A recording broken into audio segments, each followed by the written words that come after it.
Hello and good evening.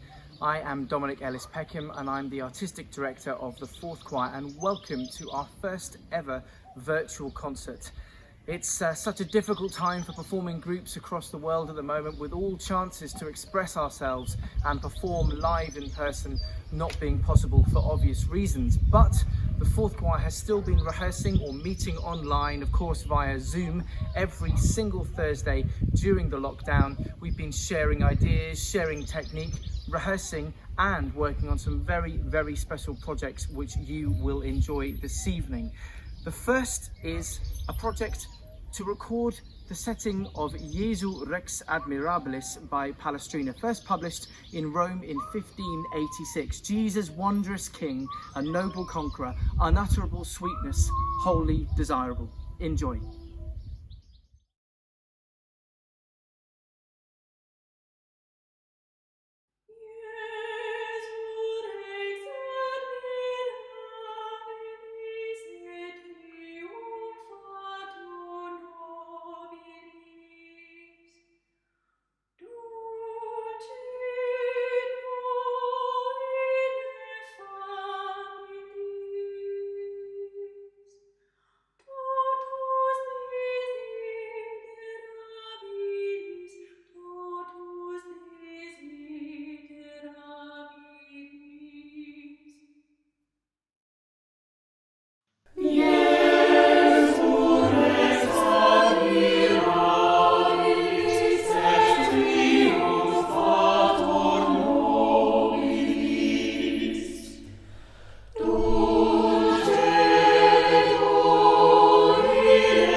Hello, that was Jesu Rex Admirabilis by the wonderful Renaissance composer Giovanni Pierluigi da Palestrina, recorded under lockdown by the members of the Fourth Choir.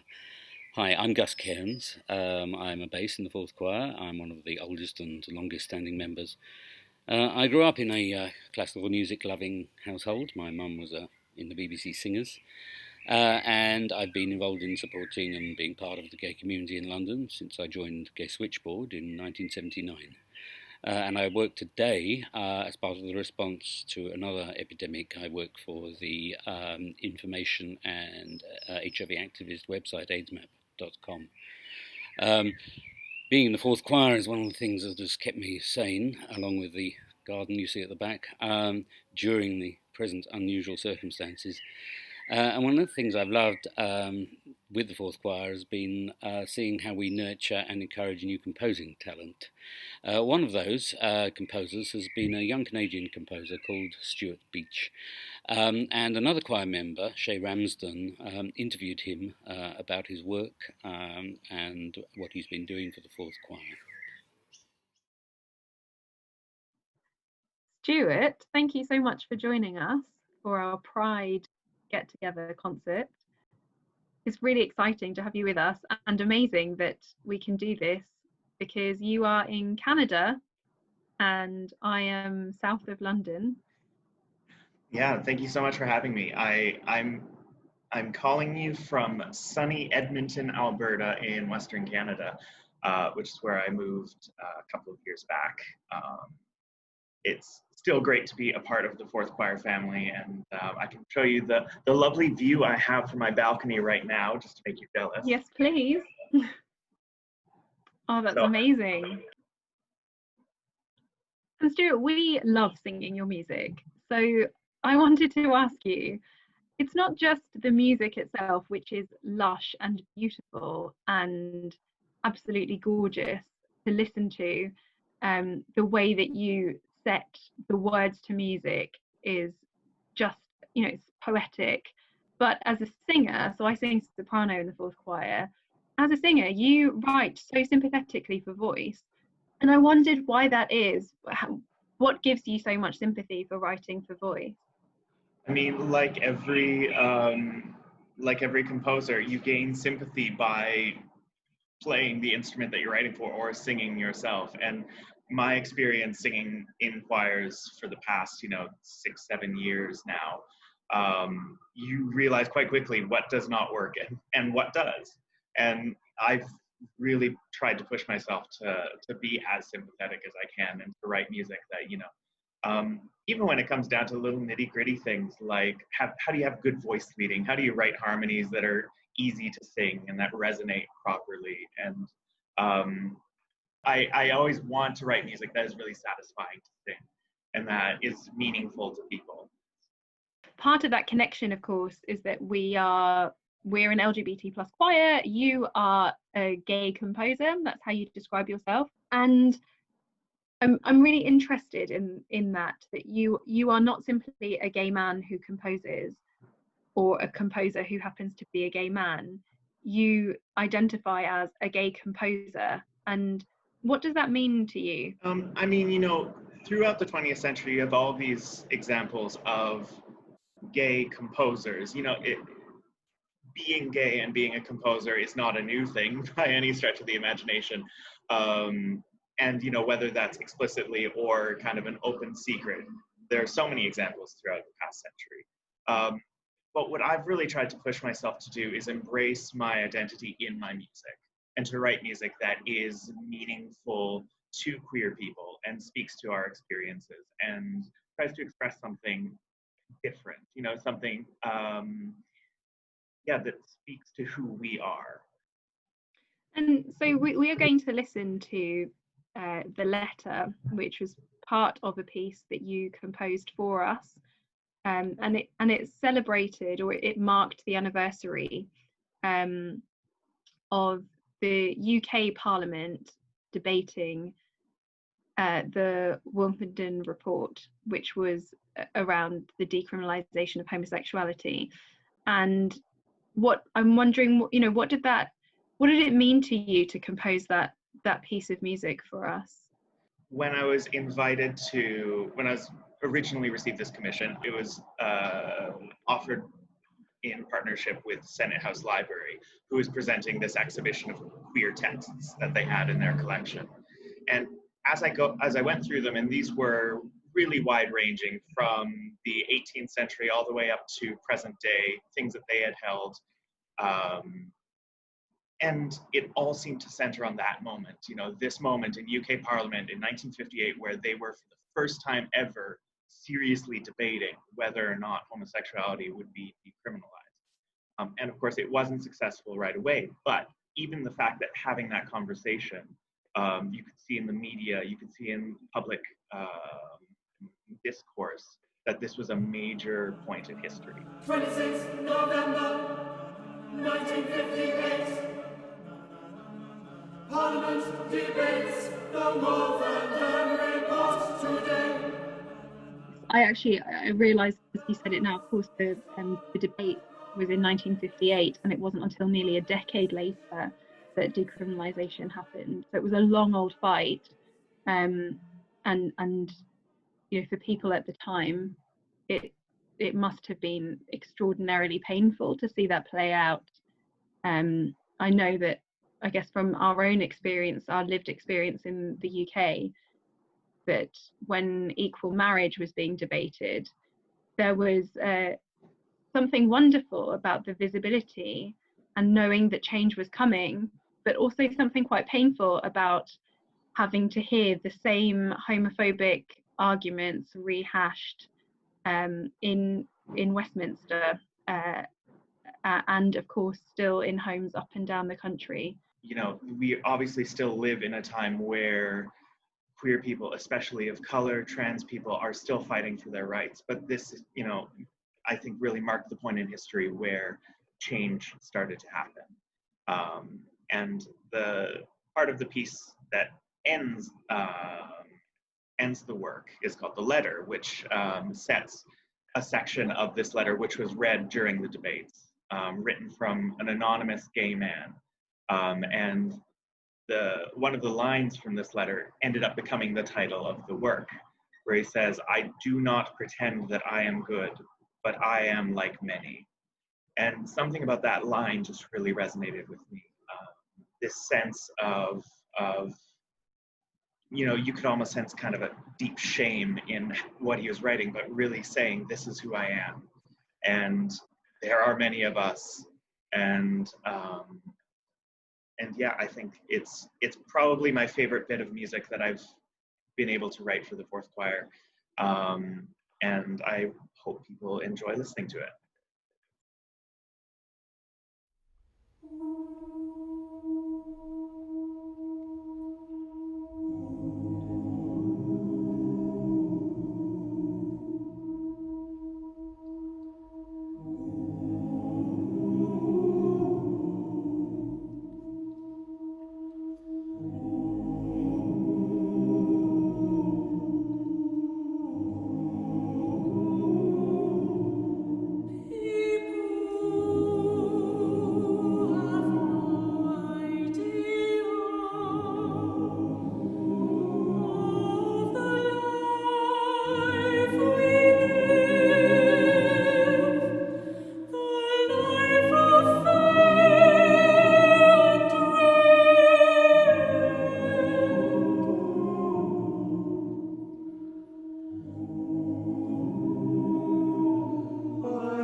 It's such a poignant piece, and I hope that all of the work that you are doing, being an out and proud gay composer, working with an out and proud LGBT plus choir, and with so many choirs around the world, your career trajectory is just incredible, and it's because you're such a wonderful composer, and I am sure that people are going to enjoy listening to your music. Well, thank you so much. I really do think that what the Fourth Choir does is world class, and I hope we have many more chances to work together. Definitely, and hopefully see you in London before too long. I hope so. Yeah. Well, enjoy sunny Edmonton until then. Thank you very much. Thank you, Stuart.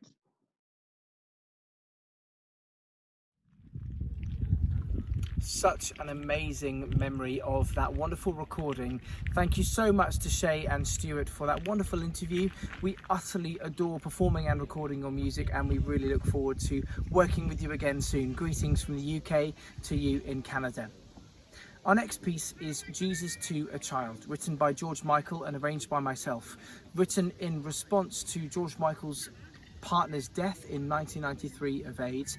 This piece is part of an ongoing project called Invisible Rainbows, and now this project is designed to celebrate and highlight the people in the creative and artistic industry who weren't able to be themselves, both professionally or personally, and we look forward to bringing you this piece live in concert as soon. I hope you enjoy Jesus to a Child.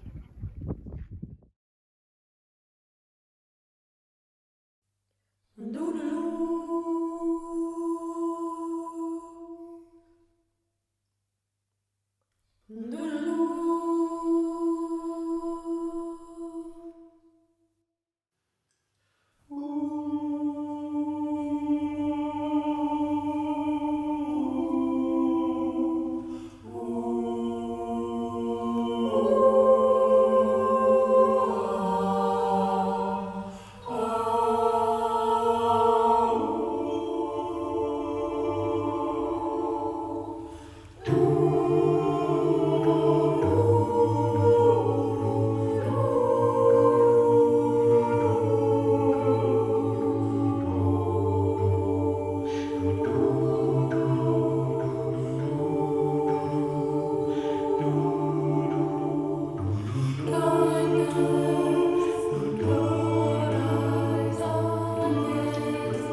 The past few months have, of course, been difficult for so many millions of people around the world.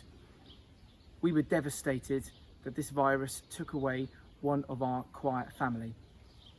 Alvin was full of life, full of energy and laughter, and he'll be missed by so many people. We again send our love and thoughts to Joe and his entire family. He will be remembered so much by the Fourth Choir.